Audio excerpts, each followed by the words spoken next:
যে শ্রমিক তার পয়সার মধ্যে গন্ধ নাই, যে রিক্সা চালায় তার পয়সার ভিতরে গন্ধ নাই, যে দিন মজুরি করে তার রুটি রুজির মধ্যে কোনো গন্ধ নাই, তাকে সম্মান করেন, সে সম্মানের যোগ্য। কিন্তু যে লেখাপড়া শিখেছে, অনেক শিক্ষিত, কিন্তু পয়সার ভিতরে গন্ধ আছে, ঘুষের গন্ধ, সুদের গন্ধ, হারামের গন্ধ, দুর্নীতির গন্ধ। এই গন্ধ যদি কারো পয়সার মধ্যে থাকে, সে যত বড় শিক্ষিত হোক, তাকে সম্মান করার ভিতরে কোনো কল্যাণ নাই। কথা বলে ঠিক কিনা? তাকে সম্মান করার ভিতরে কোনো বরকত নাই, কোনো ফায়দা নেই। সে হচ্ছে আন্তর্জাতিক চোর, শিক্ষিত চোর। কথা কি কোনো ভেজাল আছে? কোনো ভেজাল নেই। এখন কেউ মন খারাপ করতে পারে, করতে পারলে করুক, কিন্তু আমার কিছু আসে যায় না। হক সবসময় তিতা লাগে।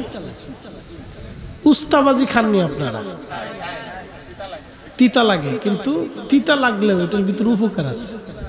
যদি কাঁচাটা একবারে বাইটে সেই সে রস বানায় খান, তাহলে ডায়াবেটিস আর কখনো সহজে হইতো না। আর যারা ডায়াবেটিসের রোগী আছে তারা খাইলে উপকার হবে। তিতা লাগবে কিন্তু উপকার বেশি। তো হক তিতা হবে কিন্তু উপকার বেশি। তো প্রিয় উপস্থিতি, এই জন্য কোরআন বলতেছে ইন্নাল্লাহ, নিশ্চয়ই আমি আল্লাহ তোমাদেরকে ইয়ামুর, হুকুম দিলাম, আমি আল্লাহ তোমাদের উপরে রুলস জারি করলাম, বিল আদল, পৃথিবীতে তোমরা ন্যায় করবা, অন্যায় করবা না। আল্লাহ কোরআনে বলতেছেন আমি তোমাদেরকে হুকুম করলাম তোমরা পৃথিবীতে ন্যায় করবা, অন্যায় করবা না। বিল আদল, তোমরা ন্যায় করবা, অন্যায় করবা না। আল্লাহ রাসূল বলেন উম্মত, তোমরা যদি কোথাও অন্যায় দেখো তাহলে সেটাকে হাত দিয়ে প্রতিহত করো, যদি না পারো তাহলে জবান দিয়ে প্রতিহত করো, যদি তাও সম্ভব না হয় তো অন্তর থেকে ঘৃণা করো। এটা একবারে দুর্বলতার ইমানের পরিচয়। এক জনপদের মানুষ শুধু অন্যায় করত, বাইহাকি শরীফের ভিতরে হাদিসটা আসছে, এক জনপদের মানুষ শুধু অন্যায় করত। তো আল্লাহ জিবরাইল আলাইহিস সালাতু ওয়াস সালামকে পাঠাইলেন, তুমি জনপদকে ধ্বংস করে দাও, উল্টায় দাও। তো জিবরাইল আলাইহিস সালাম ওই জনপদে যাওয়ার পরে দেখলেন ওই জনপদের ভিতরে একজন বুজুর্গ আছে, সে 24 ঘন্টা আল্লাহর ইবাদতে কাটায়। জিবরাইল বললেন ইয়া রাব্বি, একজন বুজুর্গ আছে 24 ঘন্টা ইবাদতে কাটায়, তাকে সহ কি উল্টাই দিব? আল্লাহ বললেন হ্যাঁ, তাকে সহ জমিন উল্টাই দাও। বলে আল্লাহ কারণ কি? বলতেছে সে এত জীবন ইবাদত করছে কিন্তু আমার বান্দাদেরকে আল্লাহর পথে ডাকে না। সে ওই জনপদে ইবাদত করছে কিন্তু আমি আল্লাহর পথে আমার বান্দা, বাকি বান্দাদেরকে সে ডাকে নাই, দাওয়াত করে নাই। এই জন্য আমাদের পূর্ববর্তী আকাবির আউলিয়া ইকরাম যারা ছিলেন তারা মানুষদেরকে আল্লাহর দিকে ডাকতেন। সতরার হুজুর কেবলা শুধু খানকার মধ্যে থাকতেন না, মানুষদেরকে তালিম তরবিয়ত দিয়ে শিক্ষা দিতেন দ্বীনের পথে। কথা বলেন ঠিক কিনা? এগুলো তাদের কাজ ছিল। প্রিয় উপস্থিতি, রব্বুল আলামিন আমাদেরকে শিক্ষা দিলেন ইন্নাল্লাহা ইয়া'মুরু বিল আদলি ওয়াল ইহসান। ও বান্দা, দুনিয়ার মধ্যে তুমি ন্যায় করবা, অন্যায় কখনো করবা না, ন্যায় করবা। পৃথিবীর মধ্যে সর্বশ্রেষ্ঠ ন্যায়ের প্রতীক যিনি, তিনি রাহমাতুল লিল আলামিন। 63 বছরের জীবনে কোনোদিন একটা খাতা পাবেন না। 63 বছরের জীবনে চুল পরিমাণ যার ভুল আপনি খুঁজে পাবেন না, চুল পরিমাণ কোনো ত্রুটি পাবেন না। যিনি সর্বশ্রেষ্ঠ ন্যায়ের প্রতীক তিনি আমাদের নবী রাহমাতুল লিল আলামিন, আল্লাহর প্যারা মেহবুব, আল্লাহর হাবিব। কথা বলেন ঠিক কিনা? আমরা তার উম্মত। উম্মত শব্দের অর্থ হচ্ছে অনুসারী। আমরা রসুলের অনুসারী। আমরা কার অনুসারী? জোরে বলেন কার? আমরা রসুলে করিমের অনুসারী। আমরা কোনো নায়ক নায়িকা, কোনো রাজনীতি ব্যক্তিত্বের অনুসারী না। আমরা স্বয়ং রাহমাতুল লিল আলামিনের অনুসারী, যার জীবনে কোনো ভুল নাই, নির্বাক্যে চোখ বুজে যাকে মানলে কখনো পথভ্রষ্ট হবেন না। তিনি অনলি 1%, সারা পৃথিবীতে শ্রেষ্ঠ, तमाम সৃষ্টির মধ্যে তিনি শ্রেষ্ঠ, আল্লাহর পরেই তিনি মর্যাদা বলা, তিনি আমার আপনার নবী। কথা বলেন ঠিক কিনা? কোনো সন্দেহ? আচ্ছা, আল্লাহ রসুলের কথার ভিতরে কোনো সন্দেহ আছে? কারি যখন কোরআন শরীফ পড়ে, কোরআন শরীফ পড়ার পরে কারি সাহেব একটা শব্দ উচ্চারণ করেন, সাদাকাল্লাহুল মাওলানাল আযীম। আল্লাহ সত্য বলেছেন, আল্লাহ যাহা বলেছেন সত্য বলেছেন। এরপরে কারি আবার বলেন, সাদাকা রাসূলুহুন নবিয়ুল হাবিবুল কারীম। আল্লাহ সত্য বলেছেন, সাথে সাথে আল্লাহর হাবিবও সত্য বলেছেন। আল্লাহ মিথ্যা বলেন নাই, আমার রাসূলও কোনোদিন মিথ্যা বলেন নাই। কারণ রাসূল যদি মিথ্যা বলতেন তাহলে আল্লাহর কথার মধ্যে এই উম্মত সন্দেহ খুঁজে পাইত। আমার রাসূল মিথ্যা বলেন নাই বিদায় আল্লাহটা আমরা নির্বাক্যে চোখ বুঝে বুঝে মেনে নেই। কারণ কোরআন আল্লাহ তার নবীর উপরে নাজিল করেছেন, আমরা কখনো দেখি নাই এই কথা আমার আল্লাহর নবী বলে দিয়ে গেছেন। কথা বলেন ঠিক কিনা? আচ্ছা, প্রশ্ন করি, কোরআন শরীফ যখন নাজিল হয়েছিল তখন কি সাহাবীরা এই জিব্রাইল আসছে গেছে, এরপরে আল্লাহ পাক কথা বলতেছেন, নবীজির কালবে কোরআন আসতেছে, এটা কি দেখা গেছিল? না, দেখা যায় না। আল্লাহ যে নাজিল করছেন রাসূল করিমের কালবে কোরআন আসছে, কখনো দেখা যায় নাই। কিন্তু রসুল বলছেন, সাহাবে کرام বিনা বাক্যে বিশ্বাস করছেন, এটা কোরআনের আয়াত, এটা আমি নবীর কথা, এটা আল্লাহর কথা, এটা আমি রসুলের কথা, এটা আল্লাহর কথা। আল্লাহর কথা হচ্ছে কালামুল্লাহ, আর রসুলের কথা হয়ে গেছে হাদিস। এটা হাদিস, এটা কোরআনের আয়াত। নবী বলছেন বিদায় উম্মত সেটা বুঝছে।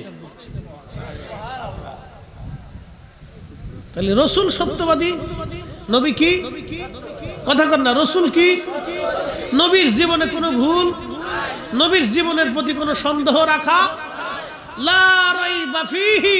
কোরআনে যেমন সন্দেহ করা যাবে না, আমার রাসূলের জীবনে এরকম সন্দেহ করা যাবে না। কথা বলেন ঠিক কি না? যদি করেন তাহলে ঈমান হবে, ঈমান হবে না।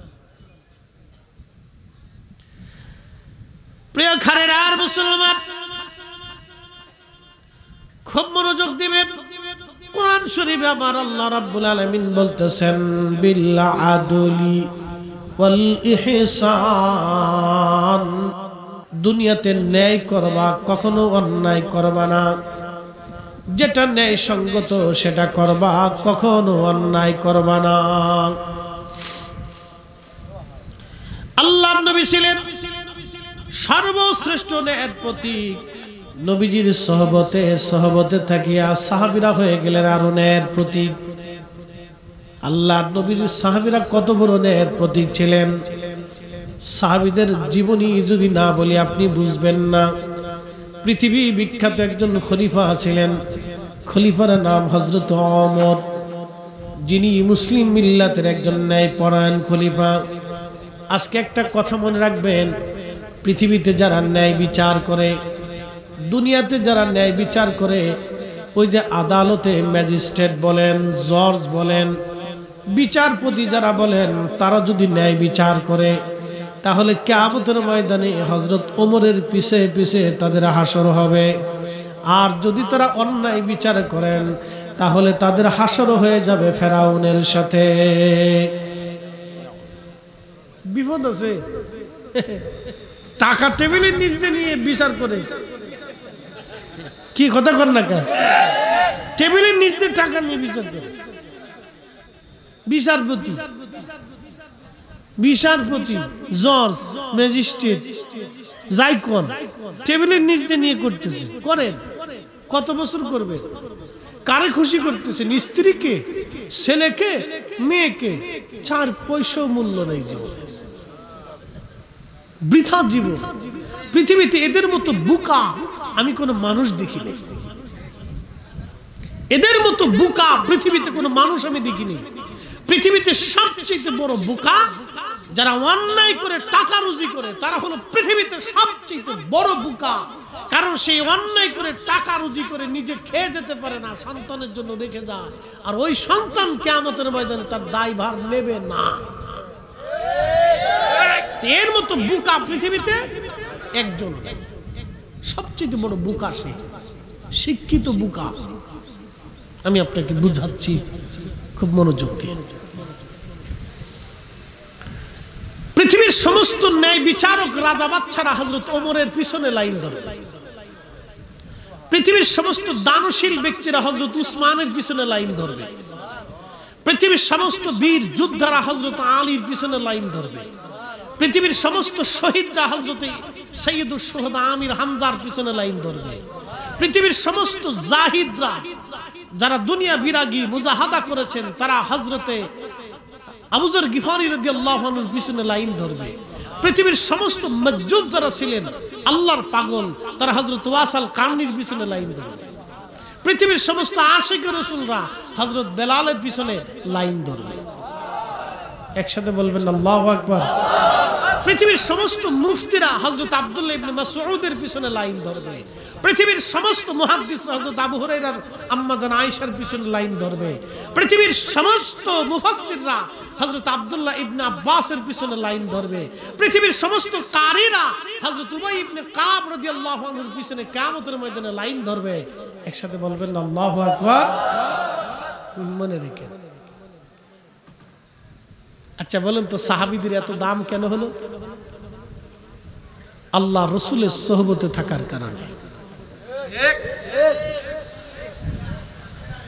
যদি তারা রাসূল করিমের সোহবত না পাইতেন, এই মর্যাদা তাদের হতো না।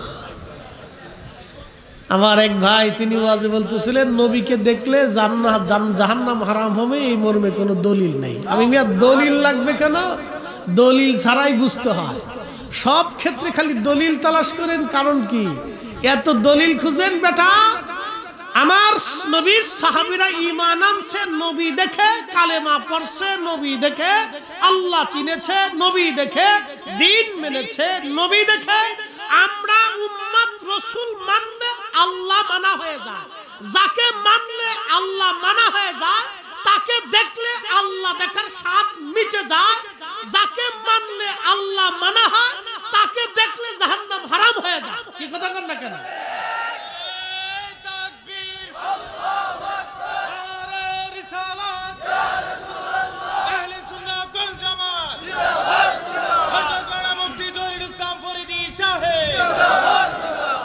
এটা সহজ করে বুঝতে হয়, এটা কঠিন তো কিছু না, কঠিন না। কিন্তু সমস্যা হয়েছে কি জানেন? বেমারি। বেমারি চিনছেন? অসুস্থ। এটা এক ধরনের রোগ। রাসূল বিদ্বেষিতা এক ধরনের রোগ। এটা ভয়ঙ্কর রোগ, যে রোগ থেকে হাসরের ময়দানে তাকে মুক্তি দেওয়ার আর কেউ নাই। ভয়ঙ্কর রোগ। প্রিয় উপস্থিতি, খারেনাবাসী, হযরত ওমর রাদিয়াল্লাহু আনহু তিনি হিমসের একজন শাসক বানাইলেন। তার নাম সাইদ ইবনে আমির রাদিয়াল্লাহু আনহু, যিনি হিমসের প্রশাসক ছিলেন, গভর্নর ছিলেন। হযরত ওমর চিন্তা করলেন, বহুদিন হলো আমি হিমসে যাই না, একটু হিমসে যে ঘুরে দেখে আসি হিমসের জনগণ কেমন আছে। হযরত ওমর রওনা করলেন। সুদূর হিমস প্রদেশে যখন তিনি গেলেন, মসজিদে, সেন্ট্রাল মসজিদে, গভর্নর হাউসে গেলেন। মুসলমানরা নামাজ পড়ার জন্য আসছে। হযরত ওমর সবাইকে জিজ্ঞেস করলেন, এ হিমসের প্রশাসকরা, ও হিমসের জনগণ, আপনারা শোনেন, আপনাদের গভর্নর সম্পর্কে আপনাদের কোনো কি অভিযোগ আছে কিনা? এই গভর্নর সম্পর্কে আপনাদের অভিযোগ আছে কিনা? এই যে আপনি দেখেন, এই যে ইসলাম কত সুন্দর জীবন ব্যবস্থা আপনাদেরকে বুঝাই। আচ্ছা আচ্ছা, তাহলে একটু জাগার সংকলন হচ্ছে না তো? ওই জায়গা অল্প হয়ে গেছে, আমরা একটু যদি চাপ দিয়ে বসি জানি কষ্ট হবে, বেশি সাফাসাফি করলে জ্বালা, একটা জ্বালা। ঠিক আছে, যদি ডানে বামে জায়গা থাকে একটু, তাহলে লড়াচড়া দিয়ে বসেন। আমি কি করবেন আমি বলতে পারতেছি না যে আপনি চাপ দিয়ে বসেন, আমি শুধু বলবো একটু লড়াচড়া দিবেন।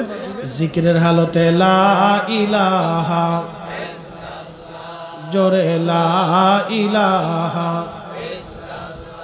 হক লা ইলাহা, হাসবি রব্বি জাল্লাল্লাহ মা ফি কলবি গায়। আহা নূর মুহাম্মদ, বলি নূর মুহাম্মদ, পড়ি লা ইলাহা ইল্লাল্লাহ, লা ইলাহা,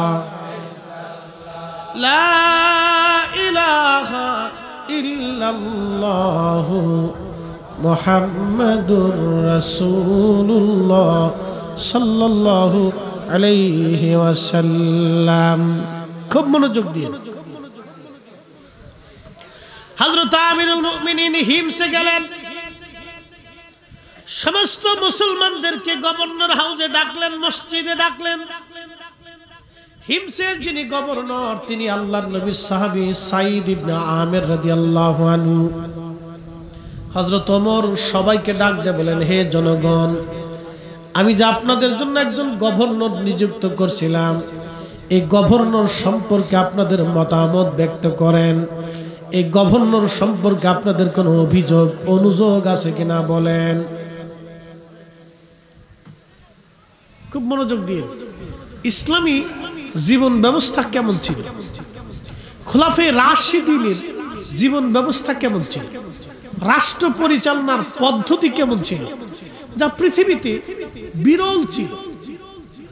এই জন্য আল্লাহ রাসূল বলতেন, ফাআলাইকুম বিসুন্নতি, তোমরা আমার সুন্নাত দ্বারা পরিচালিত হবে, ওয়া সুন্নাতিল খুলাফায়ে রাশিদিন আল মাহদীন, আমার পরে আমার খুলাফায়ে রাশিদিনের মাধ্যম দিয়ে পরিচালিত হবে।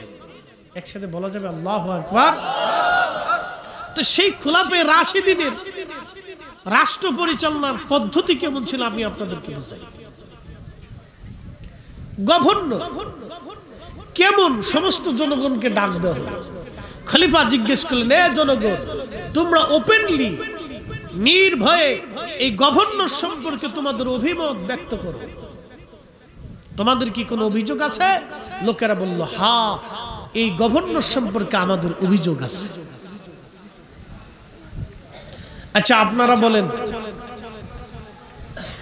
বাংলাদেশে যদি প্রত্যেক ডিসি, প্রত্যেক এসপি, প্রত্যেক প্রশাসক, প্রত্যেক টিওনো প্রত্যেক মাসে জনগণের সামনে জুমার দিনে জেলা মসজিদে সবার উপস্থিতিতে যদি তারা জনগণের প্রশ্নের জবাব দিতে বাধ্য থাকতো এবং জবাবদিহিতা থাকতো, তাহলে 1 কেজি চাইলু চুরি হইত না। আসতে বলেন কেন, জোরে বলেন। 1 কেজি চাইলু,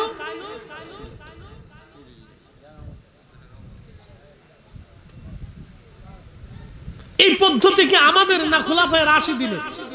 খুলাফায়ে রাশিদিনের।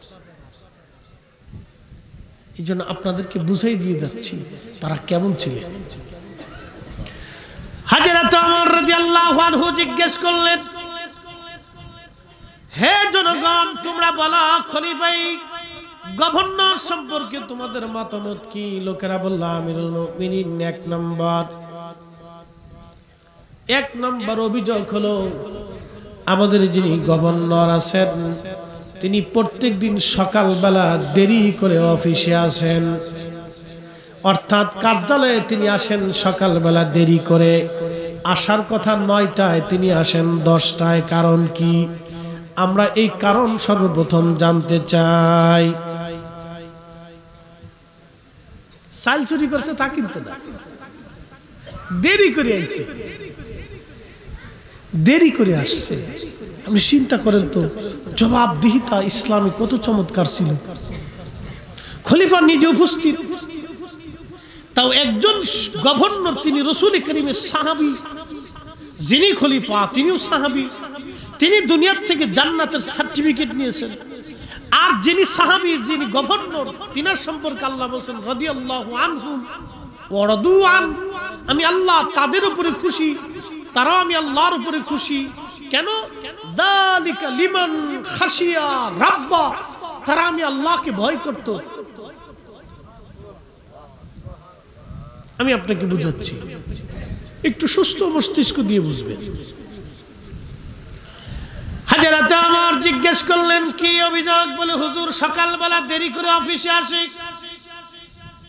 গভর্নর হাউসে কার্যালয়ে সকালবেলা দেরি করে আসে, কি জন্য আসে জবাব দিতে বলেন।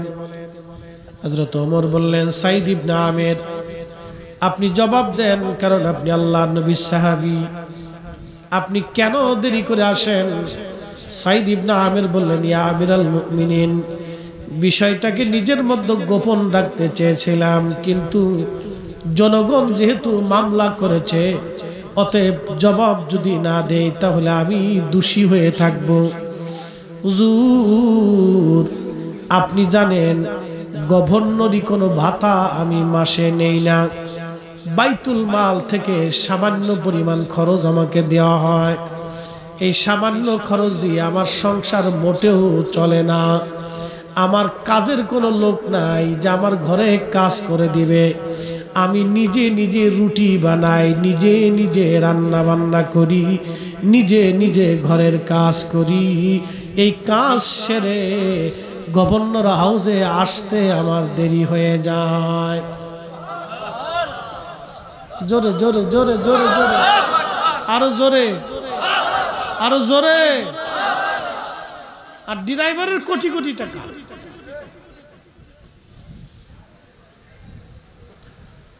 আমি এই 4-5 মাস আগে ঢাকাতে একজন জমি, যারা জমি বিক্রি করে, ওনার এক অফিসে বসে দিয়েছেন ভদ্রলোকে। তো এমন সময় এক ভদ্রলোক আসছে, মাথায় টুপি, মুখে দাড়ি, গায়ে পাঞ্জাবি। তো আসার পরে সে 60 কোটি টাকা দিয়ে জমি বাইনা করছে, অর্থাৎ 60 কোটি টাকার জমি কিনবে, কয়েক কোটি টাকা বাইনা করতেছে, এরকম একটা স্টাম্প হচ্ছে আর কি। কত কোটি টাকা? 60 কোটি। আমার দিকে তাকান, বুঝে যায় 60 কোটি টাকা, এটা 2-1 টাকা না। তো বাইরে টান্ডা দিয়ে চলে গেছে। আমার ভদ্রলোক চাকা হইতেছে, বললো হুজুর এই লোকরে কি চিনেন আপনি? আমাকে না। হুজুর উনি হচ্ছে ঢাকা দক্ষিণের ওয়াসার ইঞ্জিনিয়ার। আমি বললাম মাসে বেতন কত? 50, 60, 70 সব মিলিয়ে 1 লক্ষ হবে। তাহলে বছরে কামাই কত? বলে 12 লক্ষ। বললাম ফ্যামিলির সংসারে খরচা আছে কত? বলে 6 লক্ষ ধরেন। তাহলে থাকে কত? বলে 6 লক্ষ। তো বছরে যদি 6 লক্ষ হয়, তাহলে 60 কোটি টাকা হলে কত বছর লাগে? জিন্দিগি ফাঁকি দিয়ে চলে গেছে। কথা ঠিক কিনা? কিন্তু সে জমি কিনতে আসছে 60 কোটি, বাকি টাকা কে দিল? আজরাইল না জিবরাইল আলাইহিস সালাম? কেউ দেয় না। এই বাকি টাকাগুলি সব আমাদের টাকা। এই জন্য ঢাকা শহরের বাথরুম এক কোণে দিয়ে বের হয়ে আসে, আর এক কোণে দিয়ে পেশাবের গন্ধ, আর এক দিক দিয়ে মশা ঢুকে, আর এক দিক দিয়ে পানি বাদলে বাইরেই থাকে। কারণটা কি? কারণ হলো এই ইঞ্জিনিয়াররা যেটা বরাদ্দ হয় সেটা চুরি করিয়া, সাবার করিয়া জমি কিনে জনগণেরটা ঠিক মতো বুঝায় না। যদি জবাবদিহিতা থাকতো, আরে বাপের ক্ষমতা ছিল না 1 টাকা ডান বাম করবে। কথা বলেন ঠিক না বেটা?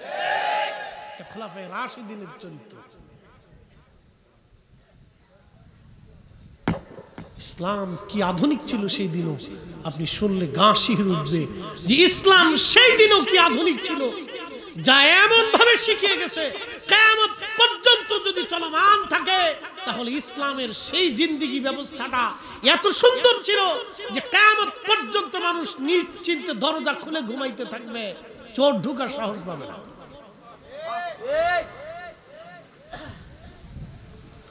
প্রিয় উপস্থিতি, হযরতে সাঈদ ইবনে আমির বলেন, আমিরুল মুমিনিন, আমি সকালবেলা কাজ বাজ শেষ করে তারপরে আমি কার্যালয়ে আসি, এই জন্য দেরি হয়ে যায়। হযরত আমিরুল মুমিনিন বললেন, আর কি কোনো অভিযোগ আছে কিনা তোমাদের বলো। লোকেরা বলল, হুজুর আর একটা অভিযোগ আছে। বলে, কি অভিযোগ? দিনের বেলা ওনার কাছে গেলে ওনার সংবাদ আমরা পাই, কিন্তু রাত্রিবেলা ওনাকে ডাকলে কোনো কাজে ওনাকে পাওয়া যায় না, কারণ কি? হযরত ওমর বললেন, সাঈদ ইবনে আমির, আপনি নবীর সাহাবী, জবাব দিয়ে দেন।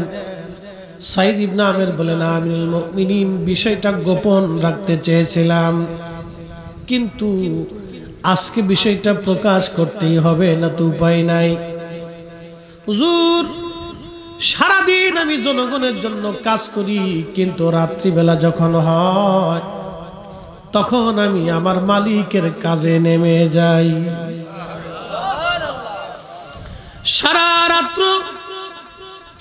রাত্র আমি ঘুমাই না, সারা রাত্র আমি আমার মালিক, আমার আল্লাহর সিজদার মধ্যে কাটাই, আল্লাহর জিকিরে ইবাদতে কাটাই। বিদায় দুনিয়ার মানুষের সঙ্গে আমি কোনো কথা বলি না, কারণ সারা দিন জনগণের কাজ করি, সারা রাত্র আমি আমার আসল মালিকের কাজ করি। হুজুর, এই জন্যে জনগণের ডাকে আমি সাড়া দিতে পারি না, কারণ আমি আমার মাওলার ডাকে সাড়া দেই। চিৎকার মেরে জোরে বলেন আল্লাহু আকবার। এই জন্য আল্লাহর নবী বললেন, আল্লাহ আল্লাহ ফি আসহাবি,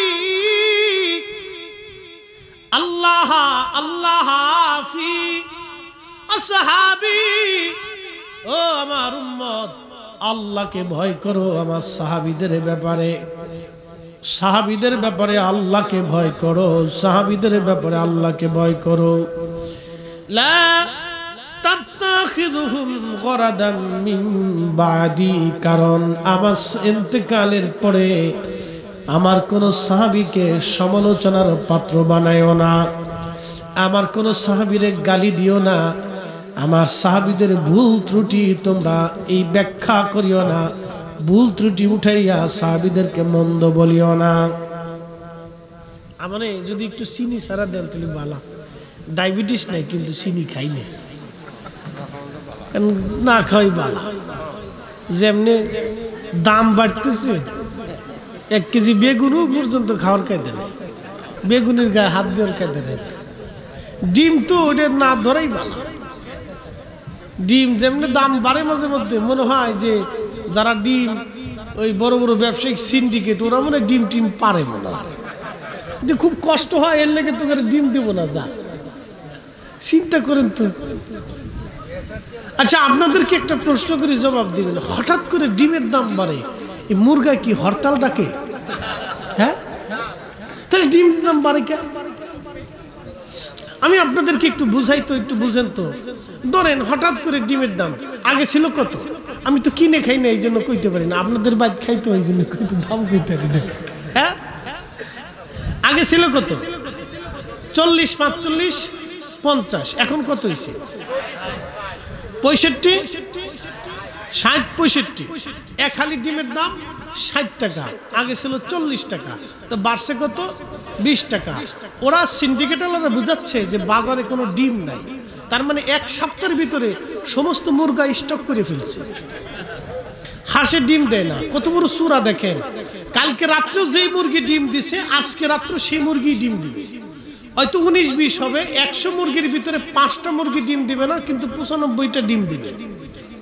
তাহলে বাকি ডিমগুলি কোথায় গেল? ওরা ওই বড় বড় মানে স্টক হাউসের ভিতরে, এই এসির ভিতরে, কি বলে, ফ্রিজের ভিতরে ডিম ঢুকাই দিয়ে বাজারে কৃত্রিম সংকট তৈরি করে ডিমের দাম বাড়াই দিয়ে কোটি কোটি টাকা হাতায় নিয়ে চলে গেল।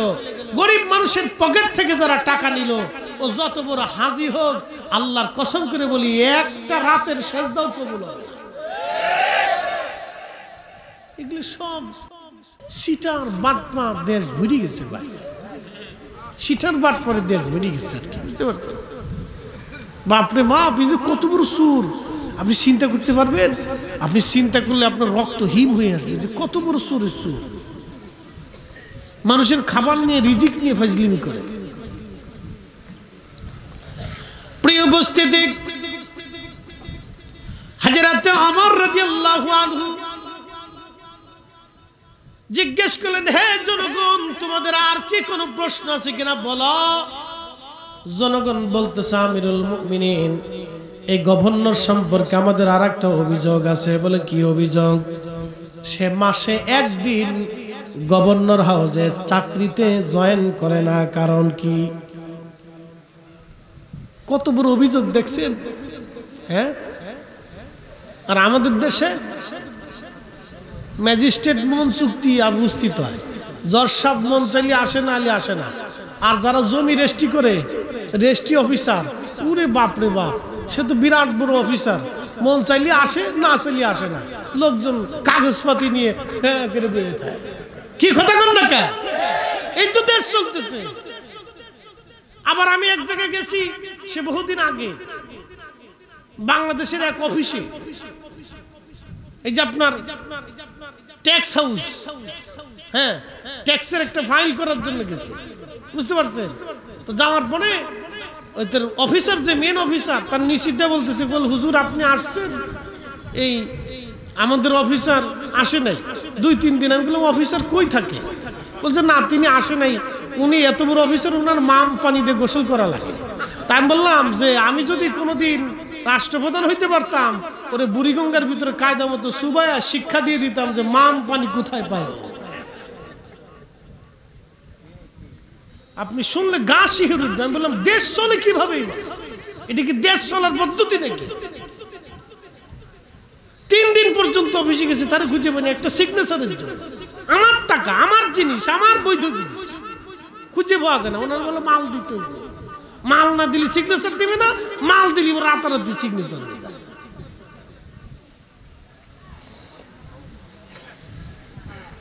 প্রিয় উপস্থিতি, সাইদ ইবনে আমির রাদিয়াল্লাহু আনহু কি চমৎকার করে তিনি বলতেছিলেন, আমিরুল মুমিনিন, বিষয়টা গোপন রাখতে চেয়েছিলাম, কিন্তু আজ প্রকাশ করাই লাগবে। মাসে একদিন আমি আসি না, আপনি জানেন কোনো বেতন আমি নেই না, শুধু বাইতুল মাল থেকে কোন রকম খাবার খরচা আসে। হুজুর, আমার মাত্র একটাই জুব্বা আছে, এছাড়া আর কোনো জুব্বা আমার নাই। একসাথে বলেন আল্লাহু আকবার, আরো জোরে বলেন আল্লাহু আকবার, আল্লাহু আকবার। আল্লাহ নবী বলছেন, খেলাফাতুস সালাসুনা সানা, খেলাফত পৃথিবীতে 30 বছর থাকবে, এরপর আর এই খেলাফত আসবে না। এখন আপনি শুধু স্বপ্ন দেখবেন, কিন্তু বাস্তব আর হবে না। এই লোক আর পাওয়া যাবে না। পৃথিবীর মাটি খুঁজলেও কি একজন সাহাবীর মতো মানুষ পাবেন? হ্যাঁ, সাইদ ইবনে আমিরের মতো এরকম একজন প্রশাসক, গভর্নর পৃথিবীর মাটি খুঁজলেও আর কোনোদিন পাবেন না। কি কথা কন না কেন? একজন গভর্নরের একটাই জুব্বা, ফরিদ সাহেবের জুব্বার শেষ নেই। আমার ঘরে যা দেখবেন 8-10টা জুব্বা আছে, একজন গভর্নরের একটাই জুব্বা। বলে, আমিরুল মুমিনিন, আমার একটাই মাত্র জুব্বা, আর কোনো জুব্বা নাই। প্রত্যেক মাস শেষ হলে একটা বার এই জুব্বাটা ধৌত করা লাগে। আমি যদি ধৌত করি তাহলে অফিসে আসতে, কাজে আসতে পারি না। এই জন্য আমি মাসে একটা দিন কাজের জন্য আমি আসতে পারি না। জুব্বা কাপড় চোপড় ধোয়ার কারণে আমি মাসে একটা দিন জনগণের কাজ করতে পারি না। একবার জোরে বলা যাবে কি আল্লাহু আকবার।